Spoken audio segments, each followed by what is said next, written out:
Today I am talking about one of my favorite topics, which is plugins. The plugin repo specifically. And we all love WordPress, we all love this open source community that we're part of.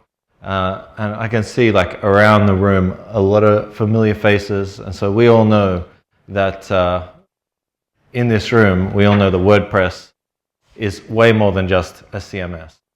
It's an entire community of people who come together. And actually that was one of my takeaways from WordCamp Sydney, which was, I don't know, when was that, Ruby? November? It was, I met so many people at this event and I said, oh, so what are you working on these days? And they said, I'm not actually working in WordPress anymore. So why are you here? Because this is my community, this is where I belong. And so thanks to everyone for coming. And if you're not already connected in with the community, then please, I hope that you feel welcome to come and say hello, introduce yourself, get connected. There's the WP Australia Slack that you can check out, and that's where a lot of the community happens. So if this is your first WordCamp, welcome. My presentation was entirely written by me and not by any artificial intelligence. So I hope that you appreciate that. I think it's important. I also want to just give a quick thank you as we begin also to Elementor and Omnisend. I contribute to the WordPress project full-time, and that's made possible by the generous contributions of Elementor and Omnisend. Hi, my name is Luke, and I have been working in WordPress for quite a long time. These days, I work for myself, like I said, working on the plugin directory, so reviewing a large amount of plugins that get submitted to the plugin directory. And I've found when I've given talks on the plugin directory in the past that people have lots of questions, so I've put time at the end for questions. If you have a question, maybe make a mental note, write it down, and be happy to answer any and all questions about the plugin directory, even if they're not necessarily part of this particular talk.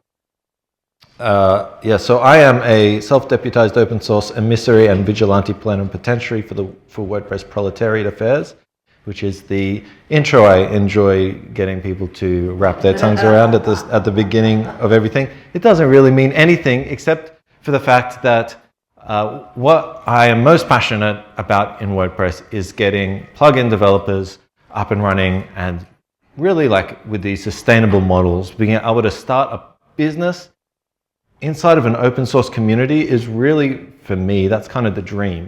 And that's why I contribute to the plugin review team, because I want to help plugin authors level up their games to have sustainable businesses, have really high levels of code quality, maintainability, security. That's what I'm interested in. So that's me. I've done a lot of WordPress contributions over the years in various ways, and I live on the Sunshine Coast. Best place to live in the world. Hands up, Sunshine Coast represent. All right. All right. Yeah, you guys count. Yeah. All right. So what is the WordPress plugin repo? I feel like we should probably cover that to start off with. The repo, first of all, the thing you need to know about it is that it is free. Just kind of like actually this WordCamp, right? The ticket prices were so low. And did you know that that's actually mandated by the WordPress community team? Not everybody realizes that, that it's actually really hard to run and organize a WordCamp because you've got these really low ticket prices that are required in order to run a WordCamp. And why is that? It's because WordPress, part of the philosophy behind it is that it should be accessible to everybody. There shouldn't be a barrier to entry for anybody coming to a WordCamp. And the same for the WordPress plugin repo. We run this repo and it's free so that anybody can get the plugins that they need, get access to the plugins they need. And there's just this great resource. You don't have to go paying for what you need. So that's the first thing. Second is it's GPL. So what do we say? What's the saying? Free as in beer and free as in speech.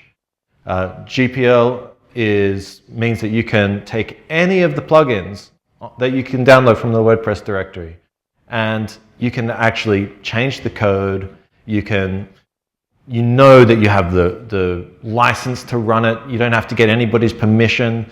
You can modify it. You can redistribute it. It's all GPL. So that's really, really nice to know. I'm glad we've got that resource. Imagine if we didn't have something like that. And then the other thing is that every plugin that goes into the WordPress repo, the plugin repo, it's reviewed.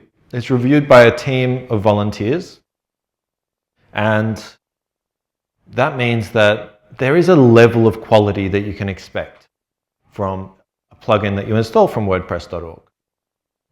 You know that it is going to have some like real basic security foundational things covered, some foundational code quality things covered, and there's a series of different things that we make sure that every plugin adheres to.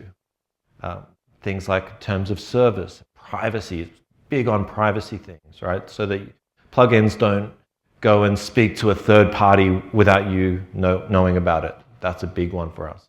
And there's various different things like that. So the plugin repo is really a great resource. Free to use. You know that you've got the license to use it, and there is a base level of quality there from the plugin review team. But then, what's the point of putting your plugin out there for free? You know, probably you want to put a plugin out there and make a bit of money out of it. At the very least to be sustainable, but maybe, I don't know, maybe you want to buy a boat one day, and so therefore you need to make some money from your plugin, right? I'm not against anyone making money. I'd like to make some money. So how can we do that if the WordPress plugin repo is only for free plugins? That's a difficult question. So let's talk about monetization. What are the different options that you have if you would like to monetize your plugin? Well, you're probably already familiar with a few of these, because if you've ever installed a WordPress plugin, you've probably come across different ways of monetizing them. So what have we got? Oh, my phone isn't. Which one jiggled first? You'll have to call them out to me, okay? Thank you. Yes, premium only. My phone didn't jiggle the slide for me. I mean, this is, you don't want to put it in the plugin repo. You just sell it yourself. And that's actually a really good option for a lot of plugins. I think the biggest one that comes to mind for me is Gravity Forms. It's a good option if you think you can market your own plugin. You don't need WordPress.org as a distribution channel, as a marketing channel. You can actually just skip all of that plugin review and all of those rules that maybe you don't care so much about, and distribute your plugin directly to your users. And that's a really good option for a lot of people. Means that you're making money from the get-go, right? You're selling it. You don't have to, you can skip all of the rest of the talk if you're doing premium only. The next jiggle was? Freemium. Okay, so this is the most common one alongside subscriptions. Or we can kind of put them together, right? Freemium and subscriptions.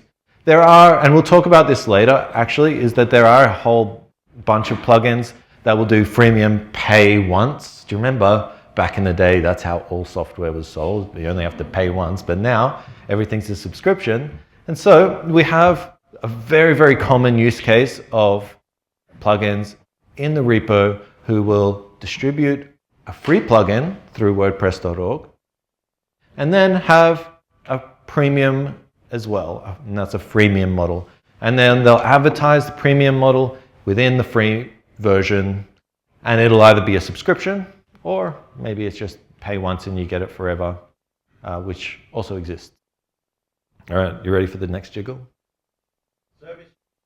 Service usage, right. So this is an interesting one because this is, we're starting to see this more in the repo. So maybe you have a service, let me think of an example like MailChimp or some external SaaS that's your business. And we get a lot of these SaaSes, like Omnisend is another good one. That's where you're paying. That's where the customer lives and all the customer info and payments. And then they have a WordPress integration. And that's quite a common, or it's not as common, but it's a growing model, is where they go, okay, we're going to provide some value outside of WordPress and take the parts of WordPress that we need the most, maybe the WooCommerce order database or whatever it is, use the WordPress APIs and integrate, hey Will, see you, and integrate with our SaaS. That's good because the WordPress plugin's free. It can live on the plugin repo, and the customer, exists in a separate service. That makes sense, yeah? You don't see this enough. I reckon we should have more donations. Actually, there's a header tag in your plugin where you specify the plugin name, the URL. There's also a donations link is one of those main header tags. And I'd really like to see more plugins that ask for donations that are out there and for free. Which actually, I didn't put a slide on this, but there are actually 3 classes of plugins. I'm not sure if you're aware, but when you submit a plugin to the repo, you can request also that your plugin is marked in one of these 3 categories. And the 3 categories are community plugins, and those are plugins that don't have any intention of monetization. And a lot of people, myself included, will specifically look for a plugin in the community plugins list first, because I don't want to be seeing ads and upsells. I just want to get my community plugin. And those are often better supported by the community. Those are often, because they're open source, they'll get contributions from outside to make them more robust plugin, as opposed to nobody wants to contribute to the open source project of a private company, you know? So, although, you know, there are arguments that that's what we're doing with the plugin. Anyway, okay, so donations can be a good fit if you want to work on a community plugin, especially something small and nice little add-on. Then there are what we call commercial plugins. And those are plugins that are unashamedly, this is a freemium thing, and get our plugin, it's a commercial plugin, you're going to install it and you're going to see ads for upsells. And then there's another class of plugins. Who knows what it's called? Canonical, thank you. Yeah, who said that? Yeah, good one. Good one. Canonical plugins are plugins that are sort of officially endorsed by WordPress. And often these will be plugins that are going to make their way someday into core.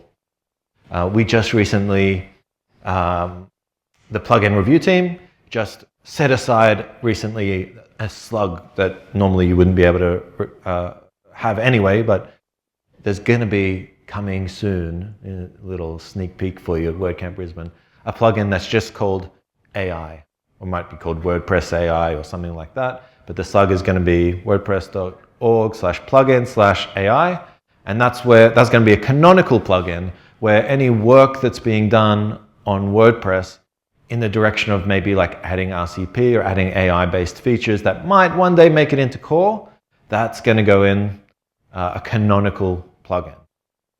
And then merge. Gutenberg is a good example of a canonical plugin. Yeah? So anyway, all that to say, donations. If you want to work on free plugin, keep it free, keep it light, keep it fun. Donations link could be good. What was next? Yeah, I haven't seen anything like this, but I think that there's room for this. I would really like somebody to do the Patreon model with plugin. You know, has everyone seen a Patreon style plugin before? I don't know why we haven't seen it more. I think it's a great idea. In fact, maybe I'll work on a plugin that'll use that model. I don't know, but if you're working on a plugin, consider it. Consider maybe a free version on WordPress.org and a Patreon version, or without even WordPress.org, Patreon version for a plugin where people are paying you every month and you're releasing updates and add-ons and that sort of thing. I think for some plugins, there could be like a real audience for developer updates. This is what we're working on. What's the next feature going to be? You decide, here's a poll, that sort of thing. I think that could be really fun. And marketplace. This is another trend that I think is a great target. If your plugin is the sort of plugin that people could create add-ons for, right? There's a new plugin coming out soon called Event Koi. It's an events plugin, and it just does the bare basics. And then I think for that particular plugin that Leslie and Ahmed are working on, they did Newsletter Glue. For that particular plugin, when it comes out, I think it's going to be such a good opportunity to write add-ons for it. And then those add-ons can be sold separately on a marketplace, and Event Koi would take a cut. We see this all the time, right? Gravity Forms does this, WooCommerce does it, where that's their model. WooCommerce is free, and then they take a cut on add-on sales, on extensions on their marketplace. So maybe you've got a plugin that could fit that sort of thing. It's not for every plugin, but maybe it's for your plugin. So those are a lot of different monetization options for essentially what is a free GPL marketplace. You can really make a living off it, and lots of people do. Is there another one? Ads. Oh, don't do that. Ads are bad. It is technically allowed to have ads in your plugin, but nobody wants that, right? I wouldn't install a plugin that tried to make money off of ads, would you? All right, good. I'm glad I said that. All right, the big one is freemium, isn't it? That's the main one. But with freemium, there are some hurdles to overcome. And so I just want to talk about distribution. How can we distribute a freemium plugin? And I made this thing. So I'm actually going to go from the bottom up. I put these in totally the wrong order. So let's just talk about an external service, because that's easy to get out of the way. If you've got an external service, you've got your SaaS running in the cloud. And so the friction for the user is very low. They're going to go to WordPress.org, find the plugin that they need to integrate with the SaaS. They'll install that. There might be a connection step, right? An API key or something along those lines, and they're done. And then you can upsell them in your app. You could even upsell them inside of the WordPress admin, and the user doesn't have to do anything. They're already connected to that external service. There is an exception in the WordPress plugin guidelines, in the rules for the WordPress plugin directory, which is that if the main functionality of the plugin is a SaaS, it's an external service, then it's okay for it to be this premium thing, right? So just as long as that connection part is available for free. All right, so you've got low user friction. The distribution cost I put here is high because you're doing all that hosting for the SaaS. You've got your own database, you've got your own users, you've got everything, right? Your own marketing, your own distribution on that side of thing. So that's complicated, and it's not going to fit every product. And then the technical complexity. So when I say technical complexity, what I mean here is how hard is it to take your plugin, bundle it up, and get it to your users, get it installed into the various different bits of WordPress. And in this case, it's very easy. You write a plugin, you send it to WordPress.org, and the users install it. You can issue updates, and it's fine. Cool. Let's go up to the next one, which is Pro Standalone. And this is possibly the most common. I'd say it's the most common way of distributing a freemium plugin. Now, what I mean by Pro Standalone is this. You install you go to your WordPress admin, you go to the plugins section, add a new plugin, and you search, I need a Forms plugin. You install the free version of the Forms plugin. Great. You're using it, you realize, oh, I need this feature that's not available in the free version. I'm going to go to a separate website, buy the pro version, download the pro version, come back to WordPress, disable the free one, install the pro one, activate the pro one, and hopefully all my data is still there. So in that case, that's a standalone pro plugin, but freemium because you acquired your users through the free one, right?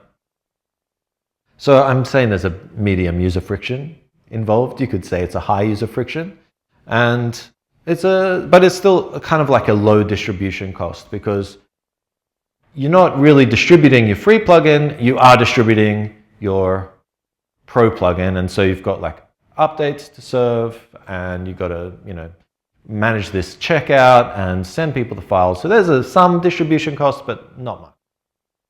But what about the technical complexity?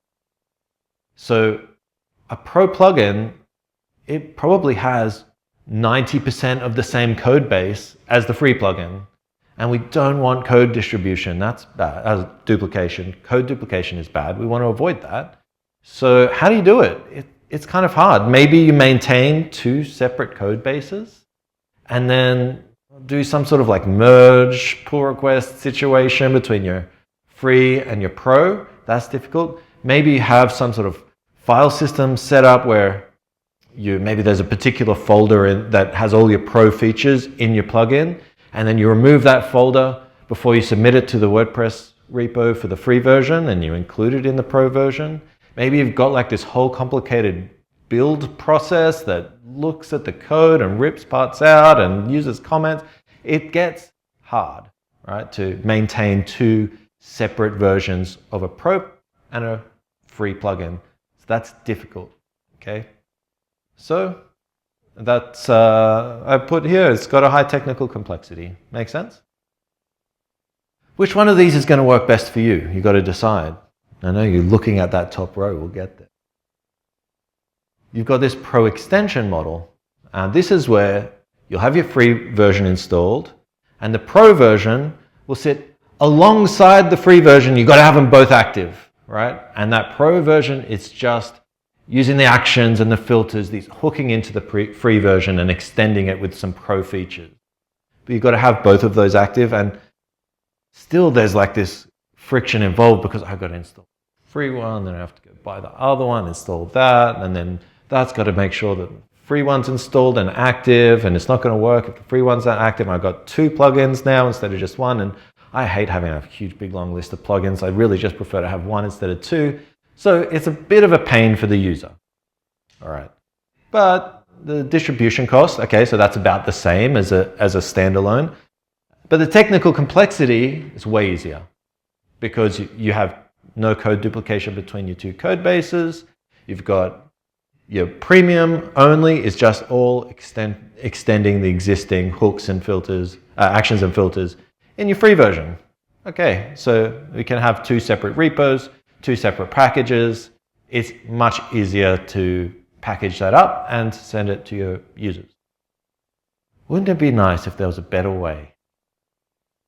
Do you sort of see where I'm getting with like how it can be really hard to juggle between user friction and technical friction? Well, did I already skip? Yeah. Feature gate. You got low user friction because, okay, what is feature gate? I'll start there, right? What if you could just ship all of your pro features in your free version? What if you just ship 1 package and it's got everything in, but it's just a software flag. It's just a feature gate. It's just a variable that you adjust, and then it turns on the pro features. If you put in the right license key, you turn the pro features on, right? That's what I mean by a feature gate, software flag. And in that case, you have super low user friction. They install your free plugin, they activate their license, they got the pro features. Great. Distribution cost is 0. You're doing it all through WordPress.org, right? Maybe you need a licensing server, but you can even serve your updates through WordPress.org with this mode. So it's very, very low, if not 0 distribution. And then, of course, the technical complexity, also low because everything exists all in the 1 code base, so you have no problems there. There is the thing that like maybe a technical user could go and hack your GPL code and just turn on the pro features for themselves. And that is, that might be a problem for you. I've used this feature gate approach in the past with some of my products. And I actually found it to be really good because people would come to me and say, oh, does the pro version work like this? And I could say, just hack it in this way, change this line to that way, and just check it out. I don't have to send you a free. And if people do this, they get an update anyway. The update resets it all, and then they have to do it again. It's a pain. People will pay for it, and if people really want, they can find free versions of your plugin. So I don't really think it's a big deal, except that it's not allowed in the WordPress repo. If you do this, I have to turn your plugin off. All right, so don't do this. The thing is, you're not allowed to have premium-only features hosted in the WordPress plugin repo. It's supposed to be completely free, right? So it's not really fair for WordPress to be distributing your premium plugin updates when really what the repo is about is only distributing free plugins. So that's not allowed. Wouldn't it be nice? And so this is why I think like in the future, it would be great if the WordPress plugin repo supported premium plugin. If there was an option to, sell your plugin through the repo. There is something else that we should talk about, which is premium only plugin. Okay? So if you sell a plugin completely separate from the WordPress repo, what does that look like? Well, low user friction, only install one plugin once, low distribution cost, you're serving your own updates and your own licensing, but basically you're just downloading the plugin. That's not that big a deal. So it's the same as a standalone or an extension. And then the technical complexity is also low because you just have the one package. So why wouldn't you just do premium only? You got poor discoverability. People really do find plugins through the WordPress plugin repo. That's how most people find plugins. And so it's a trade-off. What I'm trying to show you with this particular slide is not that there is a right way or there is a best way, is that there is a series of trade-offs. And depending on what your plugin is, depending on what your plugin does, you need to find the right balance for you. All right? So I made a very unscientific list of 100 or so plugins that I knew, that came to mind, and I tried to distribute them across a range of use cases like plugins for gifting, plugins for e-commerce, form plugins. I tried to make a big range, and because I didn't just use the most popular plugins on .org because I wanted to include plugins that weren't the most popular, and I wanted to include also plugins that weren't on .org. So I just made an unscientific list of about 100, it was a bit more than 100 plugins that came to mind that I'd recognize, and probably most of you in the room might recognize most of the plugins on this list. And I went through them all and wrote down, is it freemium or premium? Is it pay once or pay in a subscription? And how much does it cost? With the how much does it cost, again, very unscientific. I just put in if it's a fixed price, that cost, or if it's a subscription, how much would it cost you over the course of a year? 1 year. So I found some information about helping you, like maybe will help you to price your plugin. Now, I really think that when it comes to pricing plugins, you just got to figure it out for yourself. I don't think that there is like a correct way to do it. It's a gut feeling. You just go with what seems right to you, but it's good to have a baseline.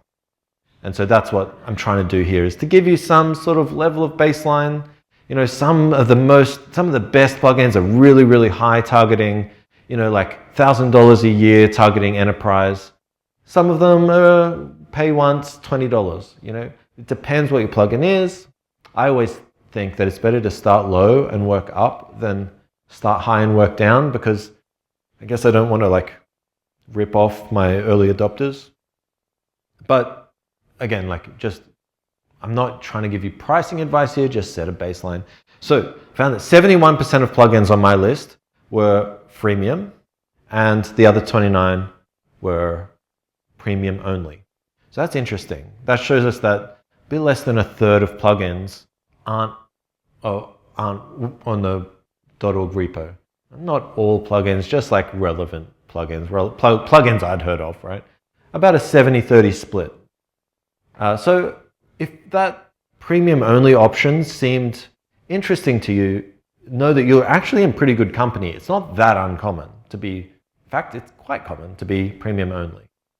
Also found that premium only were a little bit more expensive, about $150 on average, or per year if it's a subscription, and about $100 for the freemium versions. Don't know what that means. Just found that interesting.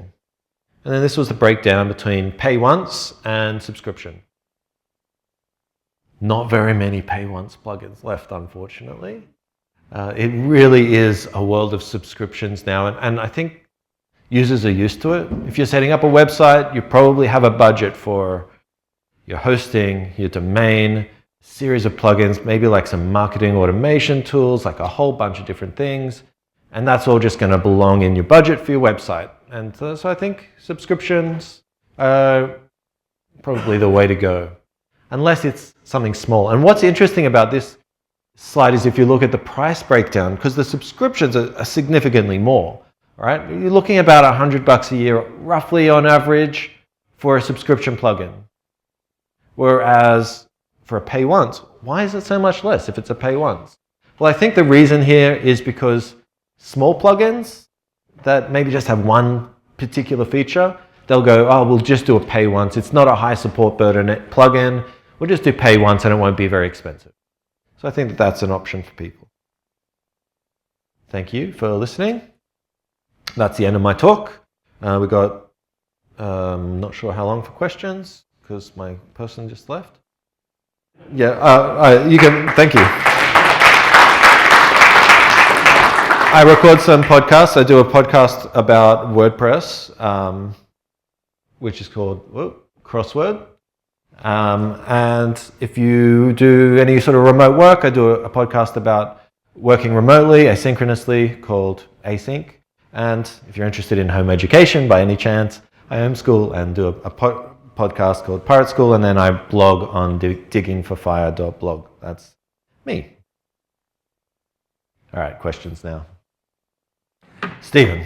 So with the premium only down the bottom one, yes, where the problem is poor discoverability, yes, I think you know where I'm probably going to ask. What do you think of the FAIR project and its chances of getting adoption? Because that would obviously change the discoverability part. Right, yeah. So for those who don't know, the FAIR project is a project whose goal, I hope I'm like putting it into my own words okay, whose goal is to take all of, every WordPress website relies on WordPress.org for a lot of things. Everything from WordPress updates to the plugin repo and themes, to even just like hosting the assets on the about page of your website, you know, little things like that, WordPress.org is responsible for. And the FAIR project is a project that has the goal of being able to swap out that WordPress.org dependency for something else, a federated something, independent something. And the idea is that anyone, maybe, I think the target audience might be a host. Any host, say, could create their own version of WordPress.org that their websites can connect directly to receive WordPress updates, to receive plugin repo stuff and things like that, which removes a dependency on WordPress.org. I think everybody can agree that having like one-person dependencies can be a bad thing. There's a lot of good things about having a centralized place though. And so if the FAIR project is truly federated, that means that you might be able to get all of the benefits from having a single place, like a single centralized source for things. You might be able to get all those benefits from something that is also distributed. That's kind of the point of federation. So I'm interested to see how it goes. They haven't got everything figured out yet. I'm excited about the project. I think it'll be really interesting. There are a number of questions about how the plugin repo would fit into that, but actually one of the main people involved in FAIR is Mika Epstein, and Mika, for many, many years, did plugin review. She was like the main person who was reviewing plugins. She knows the space better than me, better than anyone. And so I would trust Mika's ability to figure out the right way to integrate the plugin directory inside of the FAIR project. And I think it'd be a really interesting question for her, actually. But from my perspective, there's a couple of considerations. One is you don't want like a duplication of effort. you don't want like all of the work that's being put into reviewing plugins to have to be duplicated again for this host and this host and that host and that host, and then everybody's reviewing plugins separately. Another thing you don't want is duplication of distribution channels. If you're a plugin author, you don't want to have to submit to WordPress.org, submit to that one, submit to the other one, submit to the third, and then hope that you get accepted, and this one wants changes and the other one wants different changes, and that's going to be a real pain. So I don't think you want that either. But on the other hand, if something happens on WordPress.org like happened earlier in the year with ACF, which ACF Pro was forked, clear violation of WordPress plugin directory guidelines, we couldn't do anything about it. If there was a federated system involved, then maybe somebody could step in when it comes to different hosts. The point is, I'm excited about the possibilities. There are a lot of unanswered questions, but they have the right people to answer those questions.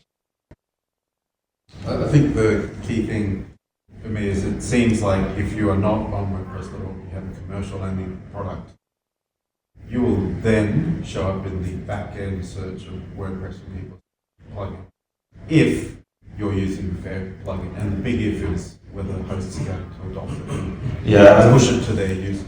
So yes, so I'll just reiterate what you said so everyone can hear. Is the idea, one of the ideas of FAIR is that maybe we could include premium-only plugins.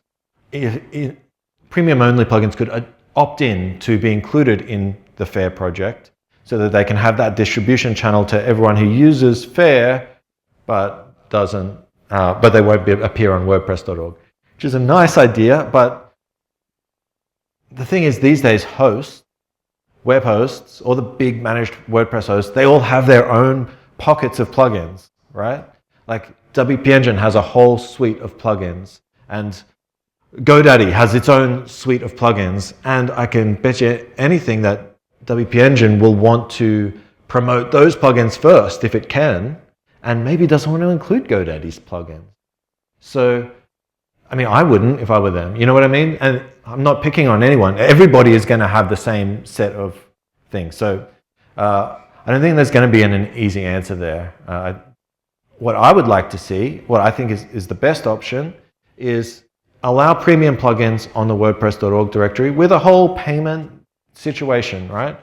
I mean, this is just speculation, but wouldn't it be nice if we had a 30%, WordPress.org took a 30% cut and like took 10% to go towards WordCamps, things like that. There's so much that could be done there.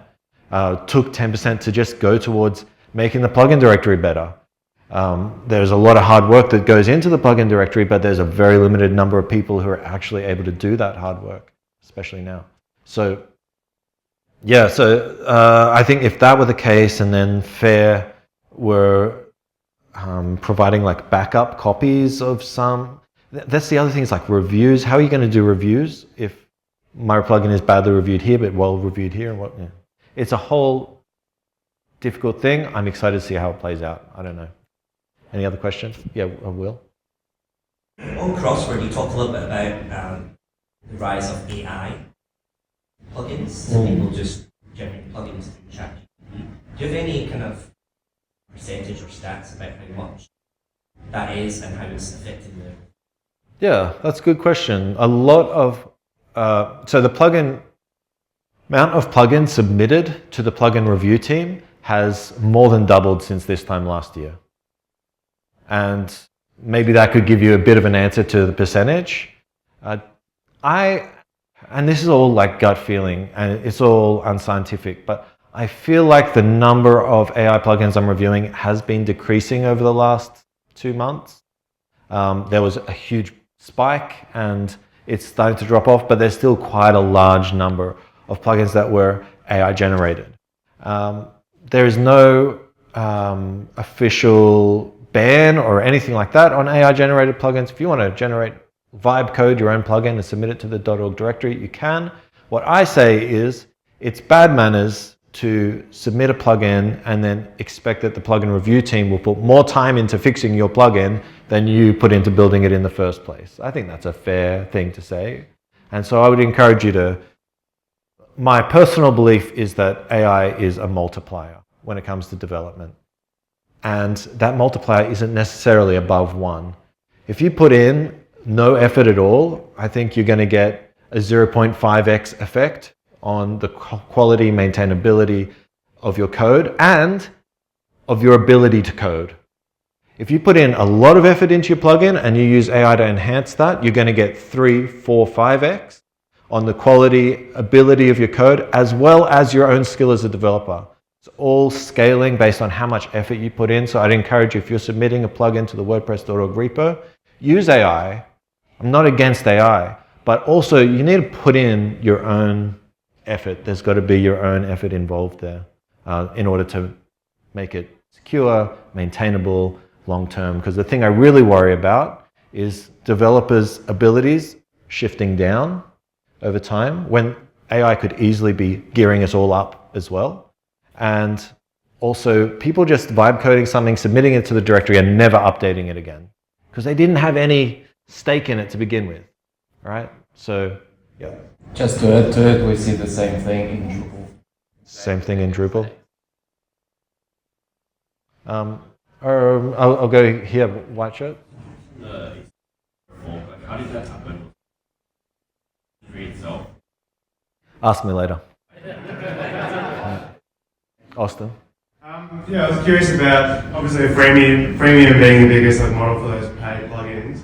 I was really curious if there's any hard rules from the plugin review team about how those freemium plugins introduce those call to actions for upgrading, because some of them are persistent and quite aggressive and appear in all different places. Are there any restrictions or guidelines on how plugins can upsell?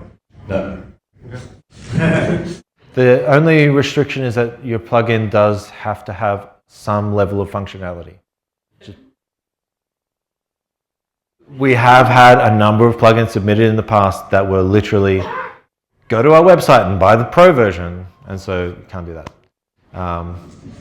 Just on that, they are supposed to have unobtrusive upsells. Yeah, And the upsells are supposed to be limited to their own admin pages and not slathered on every single app. thanks. I fully admit many plugins don't follow the guideline. Yeah, we wouldn't turn a plugin off that was violating that. I don't even know if we would even bother emailing them, although it is, like you say in the rules. Just final sentence is that with